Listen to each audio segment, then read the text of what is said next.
saya pasang di learning. Kita belajar IoT platform open source ya.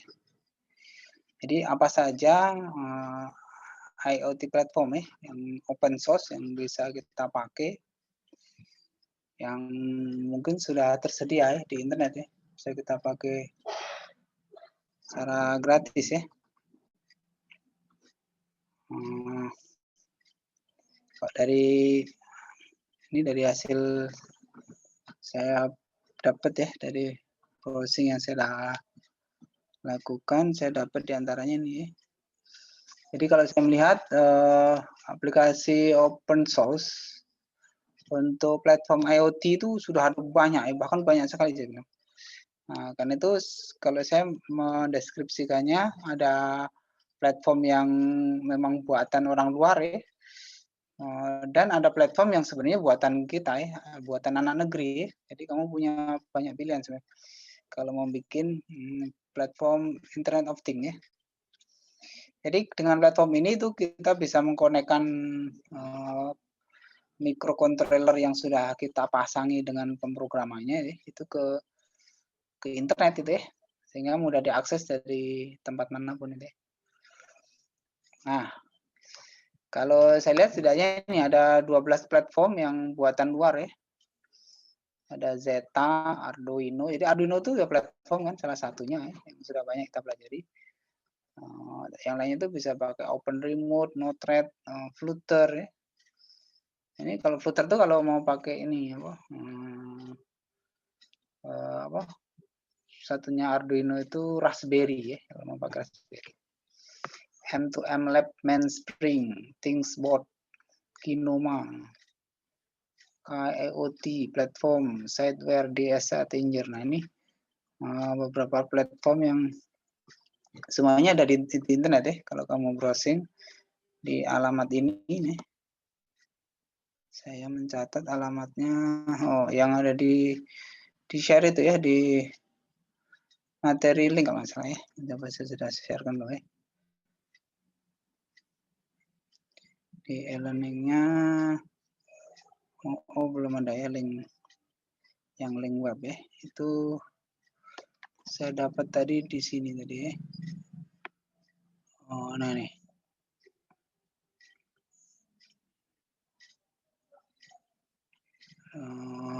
Geekflare.com ya, IoT platform. Nah, ada di sini nih. Ini materi belajar kamu boleh nih saya rujuk. Saya jadikan referensi materi ya. Saya bikin linknya di sini.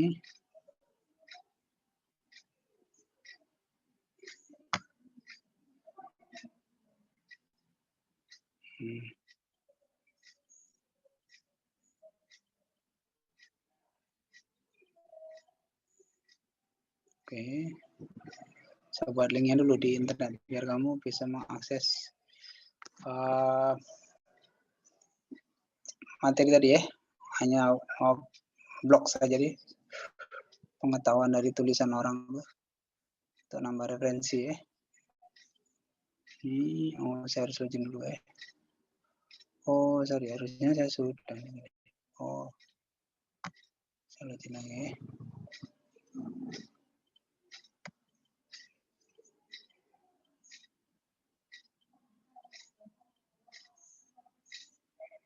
Ya sambil ini misalnya itu kalau lambat nih, kalau sambil main aplikasi meeting sama browsing itu lambat ya. Nah jadi ini beberapa aplikasi. Kalau yang buatan ini yang dari luar ya. Kalau yang dari Indonesia ya kita bisa pakai, kamu masuk di Google juga bisa nih, IoT platform Indonesia ya. Ini saya mencatat dari luar ada iotera.io ya. Ada iot.co.id. Nah, kalau co.id ini kan memang identitas domain untuk Indonesia ya. ID itu kan Indonesia nih, titik ID. Antares.id. Nah, ini kalau Antares ini Telkom nih yang bikin ya. Beda ya, Telkom dengan Telkomsel lain loh ya. Kalau asalnya Telkomsel itu anak perusahaannya Telkom ya. Tapi sekarang Telkomsel sepertinya lebih besar dari Telkom ya. Nah, ini bahkan Telkomsel juga bikin sendiri nih. Telkomsel di telkomseliot.com. Nah, ini dia ada platformnya juga ya. Kalau kamu belajar, kamu pelajari SQL jadi ini biasanya karena dia open source kita gratis saja itu daftar akunnya. Jadi nanti di web IoT ini kita bisa memasang data dari sensor kita misalnya gitu. Sehingga kita bisa mengamati data sensor kita tuh dari internet, dari web gitu nih. Connecting.com. Nah, ini juga ya, coba saya ini.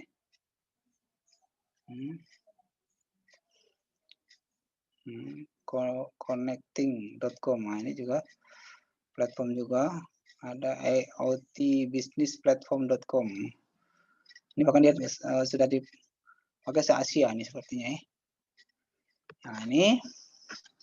Nah, sekarang kita lihat apa isinya masing-masing ya. Kalau Zeta tuh alamatnya ada di ini zetigs.org ya. Nah, ini ciri-ciri yang open source itu biasanya diakhiri dengan org nih. Jadi yang mengembangkan itu komunitas itu. Zeta adalah platform IoT berbasis API berdasarkan Node.js. Nah, jadi programnya pakai JavaScript ya. JavaScript yang jalan di sisi server tuh namanya Node.js ya. Kalau Java tuh lah ya, ini nggak tahu kok ada nggak mata kuliah yang belajar programnya Java ya. Kalau dulu saya ngajar anak semester 1 saya jadi Java dulu. Sekarang suruh ganti pakai Python ya. Java strukturnya paling bagus kalau Java itu terstruktur sekali bahasa pemrogramannya. Kalau Python itu strukturnya bebas ya bentuknya ya. Tapi Python itu memang dia hebatnya ada di kemampuan paket yang tersedianya itu sangat luas ya. Nah, kalau Java menang di pengembang untuk aplikasi web sama mobile ya. Ini dianggap sebagai toolkit lengkap untuk API HTTP untuk perangkat. Ya. Jadi karena kalau kita mengkomunikasikan data ke jaringan itu berarti harus menggunakan protokol HTTP. Maka dengan bahasa yang disediakan di Node.js ini kita bisa menggunakan platform Zeta ini. Zeta menggabungkan REST API, WebSocket untuk membuat aplikasi intensif data dan real time. Gitu ya. Jadi beberapa permasalahan di implementasi pemrograman microcontroller untuk menjadi perangkat IoT itu bagaimana antar perangkat tadi bisa saling berkomunikasi ya. Jadi berkomunikasi otomatis secara real time di internet. Nah, ini biasanya disediakan oleh platform-platform ini. Beberapa fitur penting diantaranya dapat berjalan di cloud atau PC, atau bahkan papan pengembang sederhana termuka yang mudah dan pemrograman yang diperlukan untuk mengontrol sensor, aktuator, dan pengontrol, memungkinkan pengembang untuk merakit aplikasi ponsel cerdas. Jadi bisa cukup memprogram ponsel juga ya. Jadi sebenarnya memang di perangkat smartphone kita itu sudah terpasang juga beberapa sensor ya. Apalagi ponsel yang up to date ya. Sensor sidik jari, ya, sensor face detection ya, face recognition itu kan.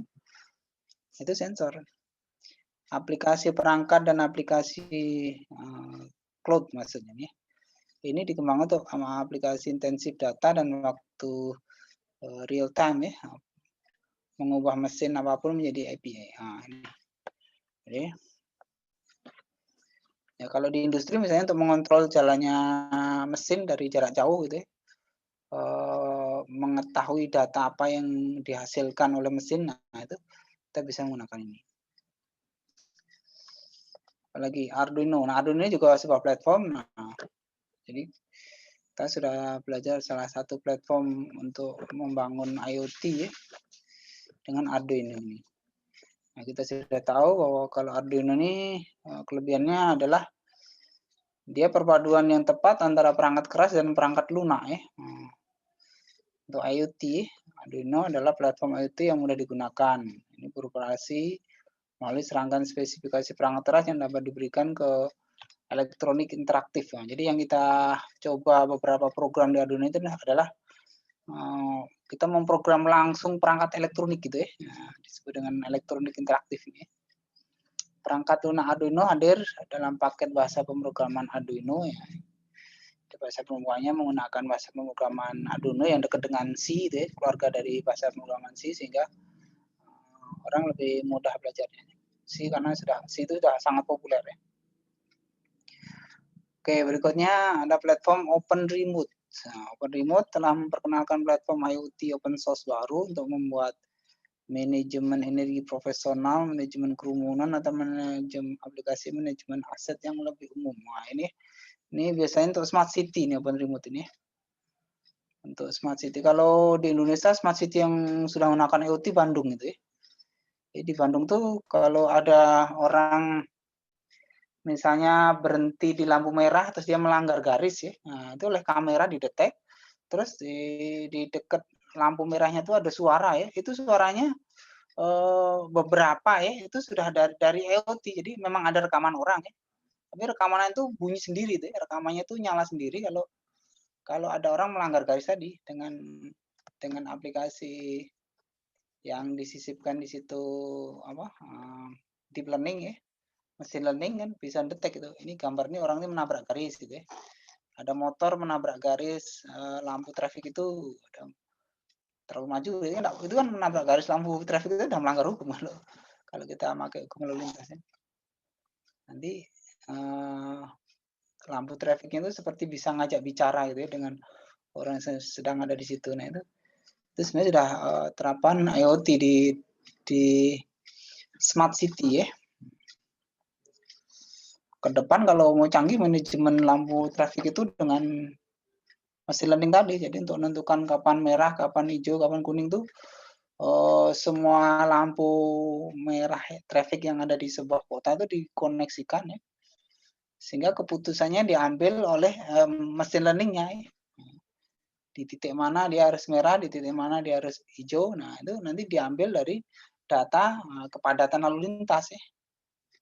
Kalau sebuah titik dia sedang padat ya bisa aja lampu hijaunya di Lamogo misalnya gitu ya.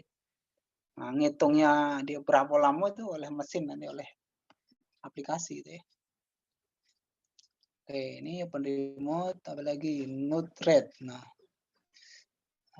kalau OpenRemote alamannya di sini ya, openremote.io ya. Open ini Node-RED ini, Node-RED ini alamannya lain harusnya Node-RED ya. Kalau Node-RED adalah alat visual untuk melapisi Internet of Things, yaitu menghubungkan perangkat keras, API dan layanan online dengan cara baru dibangun di atas Node.js. Nah, ini menggunakan Node.js juga ya. Mendeskripsikan dirinya sebagai sarana visual untuk menghubungkan IoT. Ini cenderung untuk data analitiknya ya. Jadi kalau perangkat IoT kamu sudah terhubung atau dihubungkan dengan platform ini, maka untuk visualisasi data, nah itu cukup menggunakan aplikasi ini. Misalnya kamu masang sensor suhu gitu ya, kamu pengen tahu grafik sensor suhu kamu itu selama 1 bulan ini seperti apa, ya, kapan naik, kapan turun gitu ya. Nah, nanti kalau datanya 1 tahun, nah lebih hebat lagi, dalam 1 tahun bagaimana datanya. Kapan rata-rata suhunya naik, kapan rata-rata turun gitu ya. Nah, itu bisa diketahui nanti kalau dibandingkan dengan tahun-tahun berikutnya ya. Nah, kita bisa membuat apa untuk pengambilan keputusan ini. Ini minggu ini cenderung panas, cenderung turun suhunya. Nah itu alat visualnya itu ada di merupakan fitur yang ada di Node-RED ini ya. Oke, itu platform Node-RED. Berikutnya ada platform namanya Flutter ya. Alamannya di flutter.dev ya. Nah, Flutter ini adalah inti prosesor yang dapat diprogram untuk proyek elektronik dirancang untuk siswa insinyur. Keunggulan Flutter adalah jaraknya yang jauh. Oh gini, jadi Flutter ini sebenarnya dia berbasis Arduino juga ya. Nah, jadi dia papanya agak jauh. Bedanya mungkin dia sudah ada terpasang pemancar wifi-nya ya, pemancar kabelnya nih.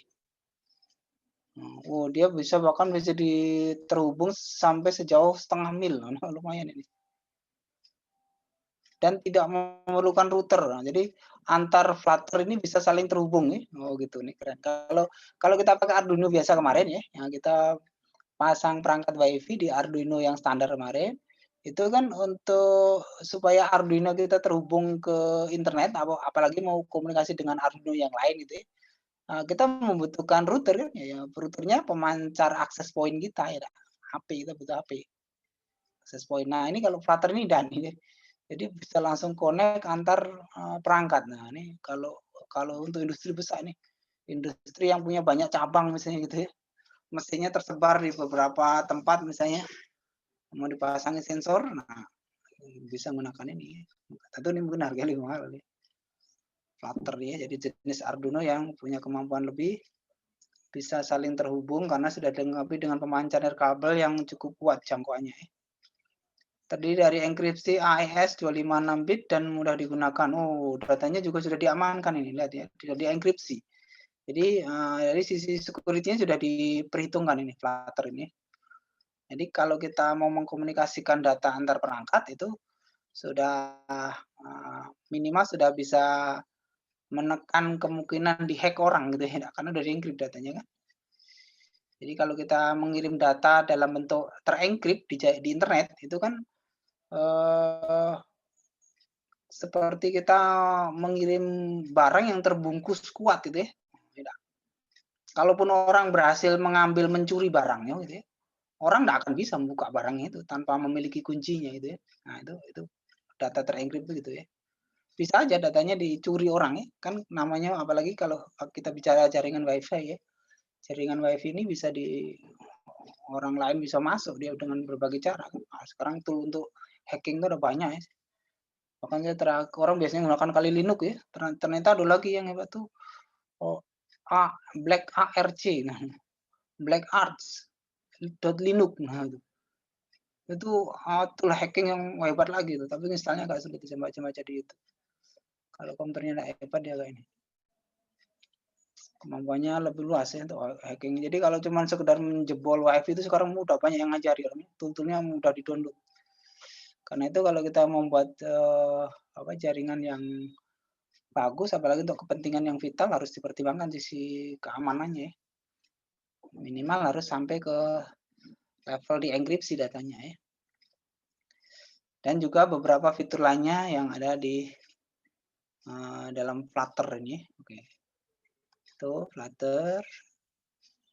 Apalagi M2M Labs Mainspring. Nah, ini ada lagi ya. M2M Lab Mainspring adalah kerangka aplikasi untuk pengembangan aplikasi mesin ke mesin. Nah, ini mesin ke mesin ya. Ya kayak tadi lah, bisa dari perangkat microcontroller ke microcontroller yang lain itu bisa saling berkomunikasi. Administrasi armada atau terminal pintar. Oh, ini memang dia spesifik dia rancang untuk diterapkan di transportasi umum ya. Nah, ini ada di luar negeri ya. Jadi sebenarnya di Indonesia juga kalau kamu bisa mengembangkan industri Internet of Things itu banyak masih dibutuhkan. Misalnya kalau di industri lalu lintas ya bagaimana misalnya kalau angkutan antar kota ya bisa diketahui posisinya misalnya gitu ya. Nah, di posisi GPS-nya diketahui sampai penumpang yang masuk tuh tahu gitu ya. Nah, itu kalau dipasangi IoT di dalam alat transportasinya itu pasti bos armadanya suka ya, senang ya. Dia bisa ngontrol kan kendaraannya ada di mana, penumpangnya ada berapa gitu ya. Penumpangnya banyak, naik dari mana aja, turun kemana aja, nah bisa ketahuan semuanya. Itu akan keren ya. Ke depan pasti kayak gitu gitu. Nah, fasilitasnya termasuk desain perangkat yang fleksibel, struktur perangkat, koneksi antar mesin dan aplikasi, validasi dan ini. Nah ini platform m2mlabs.com ini terapannya khusus lebih cocok ke industri ini ya, armada atau terminal pintar. Terminal ini pengertiannya luas ya, bukan cuma terminal angkutan ya, terminal peti kemas untuk itu ya di pelabuhan itu ya atau di bandara ya. Ini kalau untuk industri besar ini misalnya M2 Lab Mainspring. Oke. Kalau kamu mau lebih detail lagi, mau nyari apa tutorial cara menggunakannya di YouTube-nya banyak yang bikin ini. Oke, sekarang bagaimana kalau contoh yang platform yang buatan anak negeri ya. Nah, ini contohnya IOTera ya. Jadi alamatnya apa tadi? iotera.id nggak salah ya. IOTera nah yang iotera.id kalau salah namanya. Ini memasukkan di Google bisa nih. IoT platform Indonesia ya. .io ya. .io oke. Ini kelebihannya apa nih kalau ini ya? IOTera. IOTera ini dia kalau kita baca di sini dia API juga ya. Jadi bisa API-nya bisa dipakai gitu ya. Dan disediakan API-nya. Kan API itu pakai yang bisa kita sisipkan di aplikasi yang kita kembangkan ya. Kalau kita mau mengembangkan aplikasinya ya. Core IoT platformnya dia bisa data management, device management, connectivity. Jadi connectivity-nya ada TCP. MQTT ini khusus untuk komunikasi data itu juga ya, microcontroller juga ya. Ini MQTT. Ini tutorialnya banyak kalau mau nyoba-nyoba. Jadi misalnya kamu belajar menyalakan lampu rumah dari HP. Nah, ini pakai MQTT ini bisa nih. Contoh yang simpel ya. Menyalakan menghidupkan lampu dari HP misalnya. Nah, itu bisa menggunakan MQTT ini. Ini semacam protokol yang khusus disediakan untuk Internet of Things ya. Nah, karena tadi Internet of Things tuntutannya butuh data aman tadi ya. Terus HTTP, nah tentu ya karena data di internet yang paling mudah ya harus bisa diakses dari browser ya. Nah, browser menggunakan protokol HTTP ya. Di Hypertext Protocol ya. Hypertext Transfer Protocol nah gitu ya. Terus device management, identity management, configuration management, software update. Ini nah keren juga nih yang fitur yang disediakan ya. Aplikasinya bisa dashboard, reporting, rule engine, alerting. Nah, alerting itu untuk ngasih peringatan ya. Misalnya kamu dipasang di mesin industri biasanya perlu tuh alerting nih. Apakah mesinnya suhunya cukup apa terlalu panas ya. Ini harus ada terlalu panas apa konsekuensinya harus dikasih peringatan dulu ya. Rule engine dan terusnya ya. Kemudian communication-nya nah ini sudah sampai 4G sudah ya. Ini untuk komunikasi datanya ya ntar itu kali ya. Oke. IoT gateway device-nya bisa menggunakan vending device, smart PGU, reverse sensor, asset tracker, other device. Oh, asset tracker ini ya contohnya adalah ini contoh apa IoT yang dipasang di kendaraan nih contohnya kalau biasanya misalnya di sini taksi itu pengen tahu nih taksi saya itu bergerak kemana aja ya. Pasang ini asset tracker ini. Atau kamu kalau mau bikin DW bisa pakai Arduino itu. Atau bahkan kalau ini mudah asset tracker ini. Kamu menggunakan HP bekas aja bisa loh, jangan salah. Saya pernah bikin itu. Jadi di HP kita kan ada GPS ya. Nah, GPS-nya kan bisa diprogram ya. HP-nya ada di posisi GPS berapa nah gitu ya. Nah, terus dihubungkan saya pernah bikin pakai yang coding block itu aja bisa pakai app inventor itu. Dihubungkan pakai medsos aja kan beberapa medsos tuh mudah diprogram tuh kayak Twitter ya. Terus ada lagi yang baru nih apa Telegram ya itu bisa diprogram bahkan pakai coding blocks ya. Nah, di programnya itu maksudnya untuk update status otomatis itu. Jadi kayak bikin kalau orang Twitter terkenal bikin robot ya. Twitter yang robot itu. Jadi Twitternya kok aktif terus tiap menit update status ternyata yang update status itu robot itu ya. Kita bikin robot itu kan ada kan. Itu bikinnya mudah itu robot. Kalau di App Inventor ada paketnya untuk mengaktifkan itu. Bisa memprogram Twitter tadi, bisa update status, bisa membaca status yang baru. Gitu. Nah itu fitur itu bisa digunakan untuk mengirimkan hasil bacaan sensor GPS yang ada di HP kan sudah bisa kita pakai untuk mengontrol. Jadi misalnya kalau kamu hanya sekedar ingin tahu motor saya ada di mana, ya. Kalau kamu punya HP bekas, diprogram aja HP-nya itu. Pasangi GPS tracker tadi namanya program GPS tracker namanya. Terus kalau kamu SMS nomor HP yang ada di HP tadi yang kamu sembunyikan di motornya misalnya, nanti dia akan kasih tahu ngirim ini posisi GPS-nya ada di sini. Nah itu bisa mudah. Nanti contoh aplikasi Asker ya. Jadi bisa HP kita tuh kita gunakan sebagai microcontroller di Internet of Things. Oke, terus apa lagi nih? iot.co.id. Nah, ini kalau pengen tahu lebih jauh dalamnya harus daftar ini caranya. Daftar akunnya. Jadi dia menyediakan relying on Internet of Things. It's changing the way we do business and impact we have on our environment. Jadi ini sudah jasanya dijual juga ke bisnis ya, ke industri ya. Sorry. Itu ini apa nih, Knesa Shogun Sherlock Holmes. Ini kita coba kita buka webnya ya. iot.co.id mungkin ada nih webnya ya. Ini bukan. Ini ya.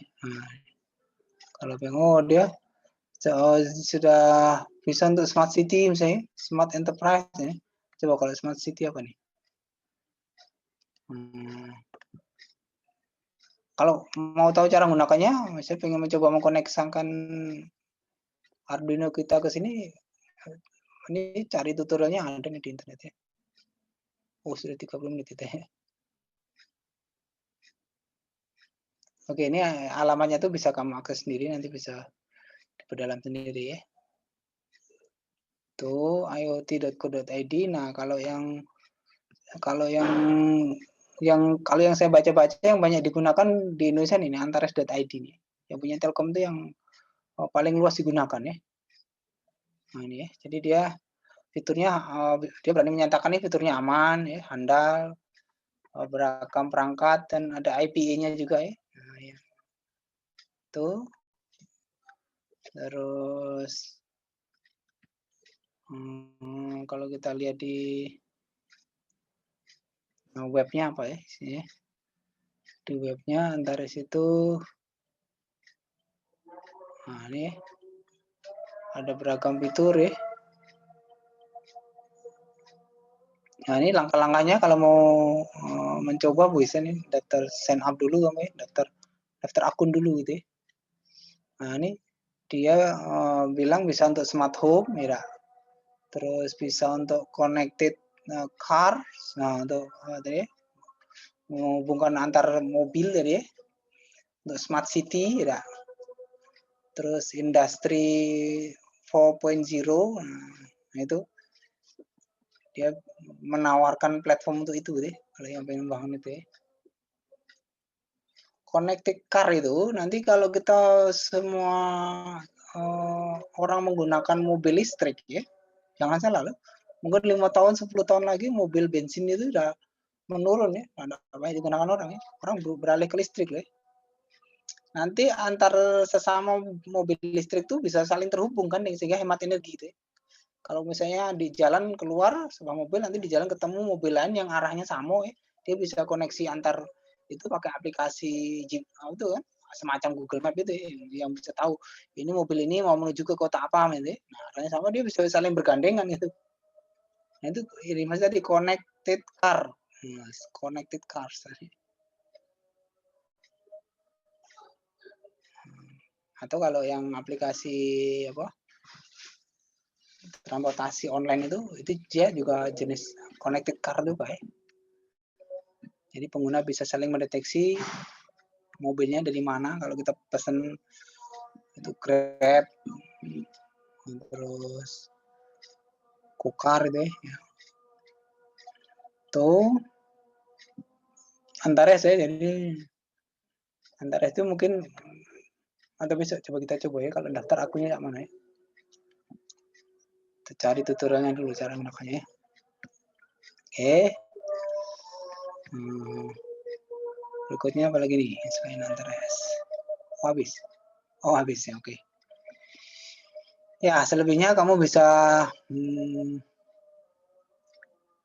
browsing-browsing sendiri ya. Cari-cari di Google atau di YouTube ya. Cara menggunakan ini Antares itu. Termasuk tutorial MQTT tadi banyak tuh kalau kamu tahu gimana cara. Jadi kalau menggunakan platform ini maksudnya untuk menyimpan data sensor kamu itu kita nggak harus punya server sendiri. Kalau punya server sendiri kan repot ya. Kita harus nyewa server gitu, nyewa domain gitu ya. Apa misalnya? Coba kita cari di YouTube ya. Tutorial MQTT tadi ya. Dulu saya pernah nyoba sih.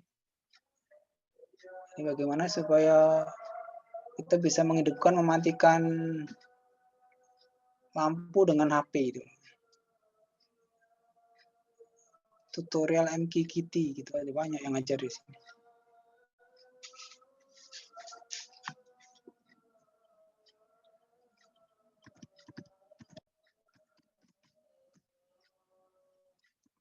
MQTT lah salah ya.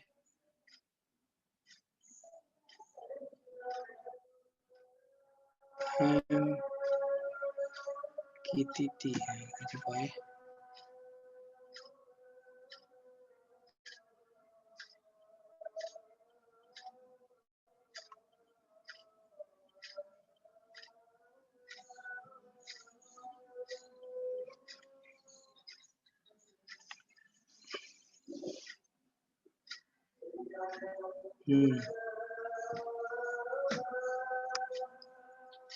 Belajar MQTT untuk project IoT. Nah, banyak tutorialnya di internet.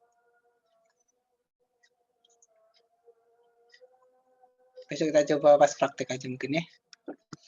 Oke, atau ada pertanyaan sampai di sini?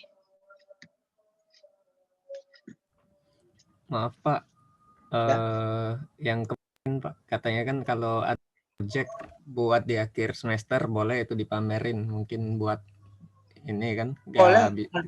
Kalau yang project yang untuk ini ya, yang untuk mata kuliah praktikum ya. Tapi kalau mau presentasi sekarang boleh. Nah, jadi mata kuliah praktikum boleh enggak mengikuti UAS kalau kamu punya project. Nah, coba tunjukkan gimana projectnya. Kamu atau nanti ini aja lah ya. Selain dipresentasikan ditulis ya projectnya. Tidak nanti saya buka linknya boleh. Link untuk projectnya. Malam ini boleh ngupload link project ya untuk tugasnya ya. Tapi mau presentasikan dulu boleh. Ada? Itu maksudnya ditulis gimana Pak? Pakai jadi terus Pak. Misalnya ini, misalnya judulnya proyeknya adalah basic pengembangan IoT sensor suhu. Nah, gitu aja lah ya, yang simpel-simpel aja. Misalnya gitu kan. Nah, kamu tulislah. Kalau mau bikin proyek kayak gitu, apa yang dibutuhkan? Alatnya apa gitu ya? Terus konfigurasi dari komponennya seperti apa? Gambar kan? Nah, gambarnya ya pakai simulator kemarin jadi kan? Terus harus IoT ya Pak? Ya nanti saya nilai gini sejauh mana kamu kompleksitas proyek yang kamu bikin kan gitu kira. Ya IoT-nya misalnya sekedar kamu nyimpennya di server lokal kamu, di server MySQL kamu jadi gitu. Ini sensornya tersimpan di server MySQL, nah kan di lokal kamu jadi, nah harus pakai platform tadi ya. Kalau kamu belajar platform tadi nggak sulit tidak yang bagaimana mengirimkan data di itu tadi. Itu contohnya ya. Ya, tentu saya pelajari itunya. Kalau misalnya yang tidak ini, ya pernah saya demokan yang itu alat yang sangat praktis tapi berdaya guna untuk zaman sekarang ya. Itu yang ini alat membuat menghidupkan atau menekan tombol hand sanitizer itu otomatis itu nah. Ya, itu Itu kalau kamu mau konekkan ke apa, IoT ya, hasil itunya ke database ya, kan keren itu ya. Jadi jam berapa orang tuh menggunakan hand sanitizer itu gitu ya. Kalau satu orang gunakan tuh rata-rata berapa kali dia mencetnya, itu kan data itu bagus itu. Yang simpel-simpel aja gitu. Berarti hanya nyimpen kalau alatnya nyala ya, berarti yang nyala lampunya itu kan, kalau motornya itu nyala dicatat jam berapa dia nyala gitu ya. Hanya nyatet itu aja berarti, jam berapa dia nyala. Terus, nanti analitiknya kalau bisa bikin grafiknya ya, berapa kali dia tuh nyalanya berurutan. Misalnya dalam 1 menit dia mencet 2 kali, berarti 1 orang yang mencet itu kan. Terus ada berapa data yang dalam 1 menit terpencet 2 kali misalnya, nah, berarti alatnya itu kan berarti kita bisa tahu 1 orang itu berapa kali rata-rata menggunakan itu kan gitu. Contohnya ya, ini contoh kalau sampai ke sana. Ya kamu nggak sampai ke analitik nggak apa-apa, hanya sekedar bikin alatnya terus syukur bisa sampai ke nyimpan ke database gitu kan. Nah, tentu itu nanti nilai kamu. Seberapa kompleks kan yang bisa kamu bikin kan ya. Kalau bisa sampai menyimpan ke database tadi saya kasih aja, jamin bisa ya. Kamu demokan aja. Ke Jadi database besok lokal ya Pak aja? boleh ini, Boleh, boleh untuk boleh. praktikumnya Pak. Oke, boleh. Oke Pak, siap. Ya, nanti ini saya pasang di teori ini boleh kalau mau ngupload project ya, untuk praktikum lah ya. Nah, kalau yang teorinya tetap kita ujian online aja lah ya. Ya. Hanya jawab soal ujian online kayak kemarin itu aja. Ya lah. Nah, boleh kalau praktikumnya mau nunjukkan project, ya, nanti dipresentasikan dan ditulis ya projectnya seperti apa yang kamu bikin itu ya. Ya isi tulisannya ya itu aja, apa judul projectnya, ya. Terus alat dan bahan yang dibutuhkan, ya. Terus bagaimana konfigurasi sketch komponennya, ya. Gambar pakai simulator yang bagus, ya. Nah, terus bagaimana programnya, kodenya, ya.